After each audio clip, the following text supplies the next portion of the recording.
තාත්තා රට රස්සාවට යන්නම ඕනෙද? ඔව් පුතේ. ඇයි ඒ? පුතාට සතුටින් ඉන්න ඕනේ හින්දානේ. ජාවාරම්කරුවන්ට අහු නොවී වැදගත් විදිහට වැඩ ටික කරගෙන සතුටින් රට යන්න.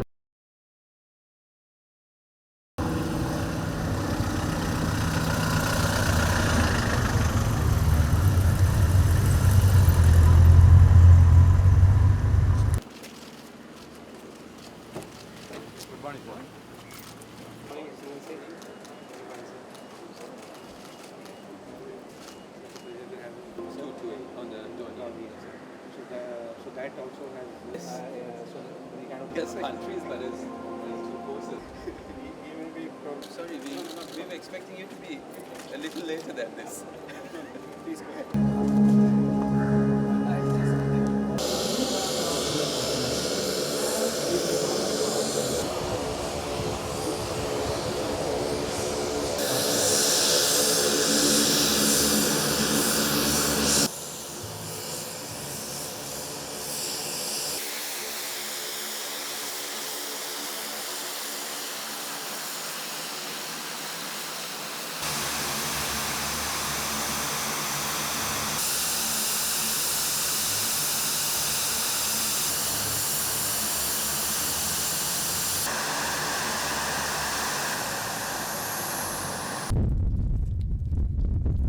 Such I would like to invite our chief guests and all distinguished guests to approach the aircraft for inspection.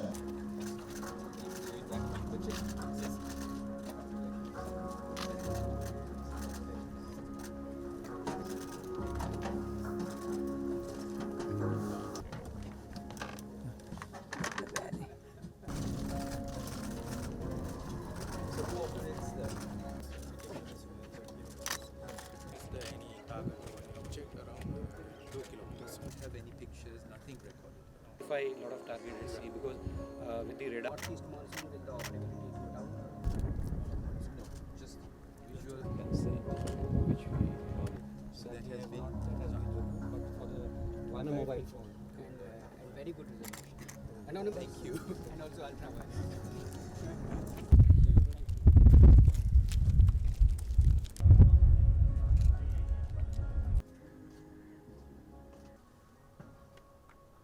Indian High Commission, officers of Sri Lanka, thanks to the gracious contribution made the true nature of the relationship's momentous junction.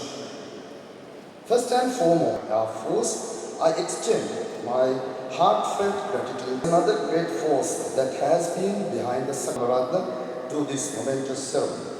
Before you, it is an undeniable the Honorable President of Sri Lanka and his senior advisor. I will only say that the presence of the Dornier not only adds but continue to play its vital role in the Amrit Kal in India the next 25 years. And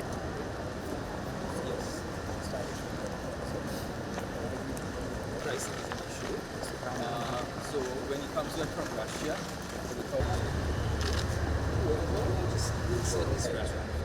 Another structuring and strengthening and painting. so we'll keep it as a standby for the Standby. Right.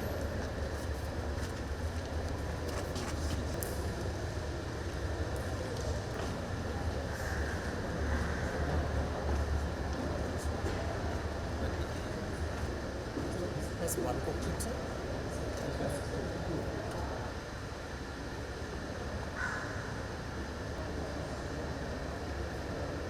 Or did the Israelis come? Say initial.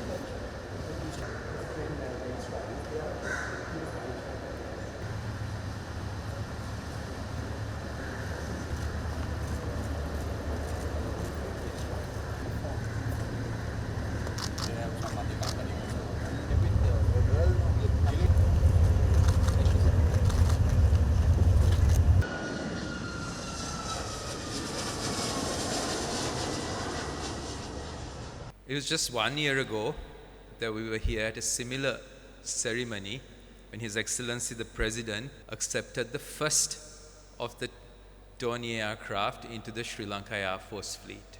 Our neighboring friends were gracious enough to assist us. It is not only with this aircraft that we have received India's assistance, it's been a long-standing relationship, but in more recent times, when we were going through the economic crisis, India stepped up beyond the call of duty to lend us a hand. We were having difficulty in providing the basics to our people, leaving alone our responsibilities in the region, such as the maritime reconnaissance or the maritime domain awareness work that is expected of Sri Lanka, considering on this important location in the Indian Ocean. I remember when President Wickremesinghe was here at that function, he made very special mention of this. And we, in our recent visit to India, have developed a closer bond and a vision for how we will work together in the future as well. Connectivity is the key word. It's a big word, actually. It has a wide area of meaning. It can be road connectivity, it will be people-to-people connectivity, economic connectivity, logistical connectivity, security connectivity. It's large sphere. And we as neighbors cannot change the fact that we are neighbors. We will have to work together to ensure the safety of each other. I have to also make mention that at difficult times, the American government and the government of Australia also stepped up in the area of maritime security to assist the Sri Lanka Air Force and the Sri Lanka Navy with much needed fuel. It sounds very primitive when I talk of fuel, but that is the time we went through. Much needed fuel, and not stopping at that, have also pledged further assistance to help us expand our fleet. Our fleet suffered during the economic crisis. It wasn't only the people, but many other things suffered, and along with that came the difficulties of fleeting the Sri Lanka Air Force. Our aircraft were want of overhaul. We had to refleet to keep up with technology and the modern requirements, and this entire program has suffered. So again, I must say we are very grateful to India for supporting us through this. You were the first to step up, and as always, we are very grateful to you for that. There was, in the previous speeches, the value of maritime reconnaissance and our responsibility in the maritime domain. It's actually a little beyond that. Okay, in one way, you have to ensure the security. And security means preventing drug smuggling, preventing the transport of or smuggling of weapons, and people smuggling, or even pirating. But it doesn't stop at that. It also goes into humanitarian assistance and disaster relief. Now, all of these are required of us as a country that is located in a prime location as we are in this Indian Ocean. But we have to think beyond.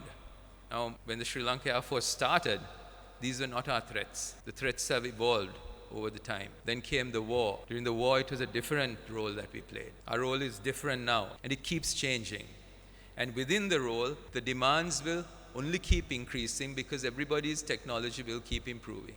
So it's important that we, as a country, strategize our requirements for the future, the defense requirements of the three forces of Sri Lanka. We need to start thinking of that. We need to start thinking of how we modernize our armies, what our strategies would be, and we will be starting on that work, or we have started on that work as we speak. His Excellency the President will announce the way forward tomorrow, or on Friday when he speaks at the Naval Pass Out in Busa. But we have to think beyond that as well. We were speaking on the tarmac that deforestation is happening rapidly. Sand mining is happening. All of this takes away from the future of our country. So we need to work together to safeguard our environment. We can be in this prime location. We can have the best potential for solar energy. We can have the best potential for wind energy. We can be a strong force in the climate economy. But if our environment is going to keep deteriorating due to the bad deeds of our own people, then we need to make more steps towards stopping that. So the Air Force, the Navy, the Army, along with the other agencies that are tasked with these, will have to work together, coordinate together to ensure that we safeguard the environment for the future of our country and for the future generations. Anyway, I know His Excellency the High Commissioner has a meeting today with our Foreign Minister very shortly, so I don't want to keep speaking very much longer. Just want to say thank you again, and thank you very much to the Sri Lanka Air Force for the efforts you have taken since the war to safeguard this country. Ayubowan, Varakkam, Namaskar, very good morning to all of you. A year ago, we welcomed the first Dornier aircraft, as has been mentioned, and I'm very happy to be here today to be with all of you at the turnaround of the Dornier. This second aircraft which has come, I'm sure in the same way as its predecessor has added to the capabilities and to our shared security, it will continue to do its fine job. It's also a matter of great pleasure for me to note that the previous aircraft worked to the satisfaction and according to the expectations that had been associated with its presence on the Sri Lankan soil. Very kind words had been spoken about India, about the Government of India and my colleagues.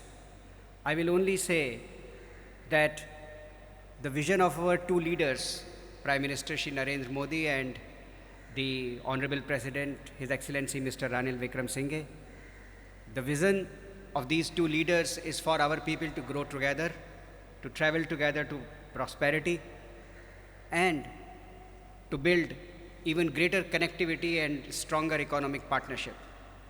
This goal will be well served with our great and growing cooperation in the sphere of defense and security. The presence of the Dornier not only adds valuable experience to Sri Lankan Air Force and the capability of its men and women, but it also helps, as has been noted, in looking after not only Sri Lanka's security, but also security of the region. We are very happy that as a prominent nation, a maritime power in the Indian Ocean region, as a hub of transport and energy, Sri Lanka will also continue to play its vital role in ensuring security in the region, and we are even more happy to cooperate and collaborate in that regard. Yesterday, as has been rightly noted, was the 77th Independence Day of India.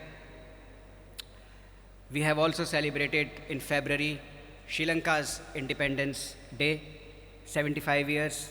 And as we both move towards our respective 100 years, what we call the Amrit Kal in India, the next 25 years, and the progress and journey of Sri Lanka from today for the next 25 years of its independence, we both have the same goal of being a developed nation by our respective 100 years. In this journey, the Indian people and the Government of India are privileged to be standing shoulder to shoulder with the people of Sri Lanka. And I am happy to note that this collaboration and cooperation is well supplemented by our growing and very strong cooperation in the defense sphere. For that, towards the end of my brief remarks, I would like to very sincerely thank the leadership of Sri Lanka, His Excellency the President, who himself is the Defense Minister, of course, the National Security Advisor, Mr. Sagalaji, and the entire top brass of the Ministry of Defense and all our colleagues in the tri-services, without whose cooperation, without whose unstinted support, we would not be here today. So once again, I wish the aircraft and its crew all good luck and best of wishes are with them for the fulfillment of the task and responsibility which have been assigned to them. Thank you very much. Bahumaya Stuti, Nandri, Dhanyavad.